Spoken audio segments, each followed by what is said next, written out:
মাধবকে নিমন্ত্রণ করলে যেমন সকল সদস্যদের নিমন্ত্রণ করা হয়ে যায়, তেমনি এই হিন্দু ধর্মে 33 কোটি দেব দেবতাদের ভজন করা হয়ে যায়। নিতাই গৌর প্রেমানন্দে হরি বল। ঠাকুর মশাই আবার মন্ত্র পাঠ করছে। কি বলছে? মাধব মাধব বাচি মাধব মাধব রীতি। কি বলছে? পড়াচ্ছে কালী পূজা, পড়াচ্ছে লক্ষ্মী পূজা। আবার কাকে ডাকছে গো? সেই মাধবকে, মানে আবার সেই আমার গোবিন্দকেই ডাকছে, তাই না? আবার কি বলছে ঠাকুর মশাই? আবাহন ন জানামি নৈব জানামি পূজা নম বিসর্জন ন জানামি নমঃ পরমেশ্বর। কি বলছে? আবাহন ন জানামি, আমি তোমায় আহ্বান করতে জানি না। নৈব জানামি পূজা নম, আমি তোমার পূজাও করতে জানি না। বিসর্জন ন জানামি নমঃ পরমেশ্বর। মানে দেখুন, যে পূজা করতে জানে না ঠাকুর মশাই, যে ভগবানকে ভালো করে আহ্বান করতে জানে না, সে তাহলে বিসর্জন করতে জানে না, তাই তো? যে ভালো করে আহ্বান করতে জানে না, ভগবানকে ডাকতে জানে না, তাহলে বিসর্জন করতে জানে না। তো করাচ্ছে কালী পূজা, করাচ্ছে লক্ষ্মী পূজা, ডাকছে আমার গোবিন্দকে। তো ঠাকুর মশাই শেষ মন্ত্র বলছে। কি বলছে? সর্বপাপ নারায়ণ চরণে সমর্পয়।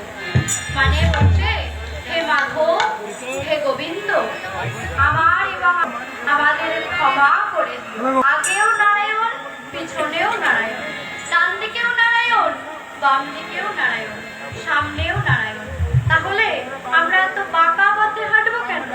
তো মেন লাইনে গেলেই তো আমরা গোবিন্দকে পেয়ে যাবো, তাই না? এত বাঁকা পথে হেঁটে লাভ নেই, মেন লাইনে গেলেই গোবিন্দকে পেয়ে যাবো, তাই তো? তো যেই কৃষ্ণ সেই কালী সেই জগন্নাথ। তো ভগবানকে আমরা যেমন ভাবে ডাকবো, যেমন রূপে ডাকবো, ভগবান আমাদের সাড়া দেবে, তবে ভক্তি যেন থাকে। তো চলুন সকলে মিলে প্রবেশ করব শ্রীধাম বৃন্দাবনে। সকলে যাবেন তো আমার সঙ্গে বৃন্দাবনে? দেখি সকলে দুটি বাহু তুলে নিতাই গৌর প্রেমানন্দে হরি হরি বল। ও মানে রে,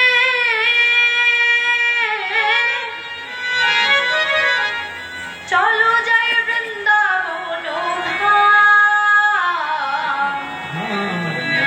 আর মুখে বলি। বৃন্দাবনে যেতে গেলে কি বলি গো মা?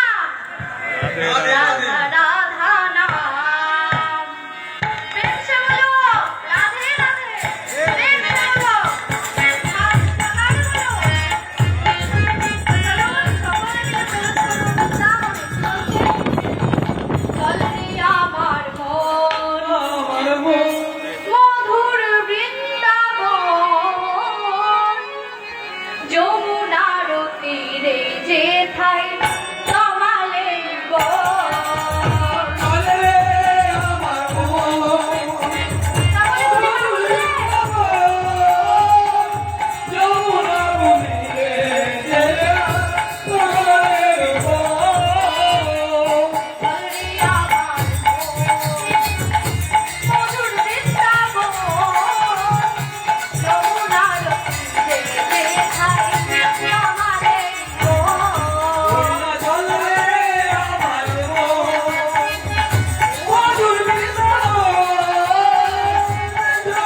যত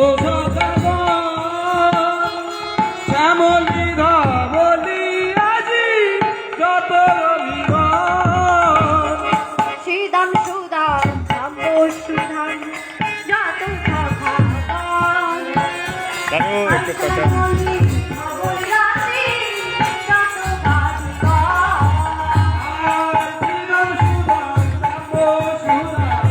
যত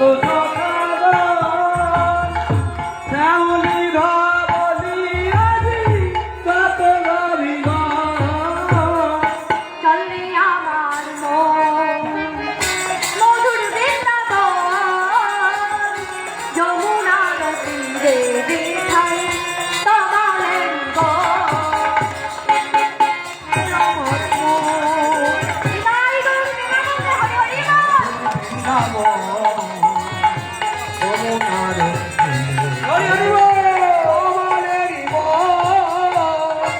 দেখি যারা যারা রাধারানীকে ভালোবাসে হলুদ ধনে দাও।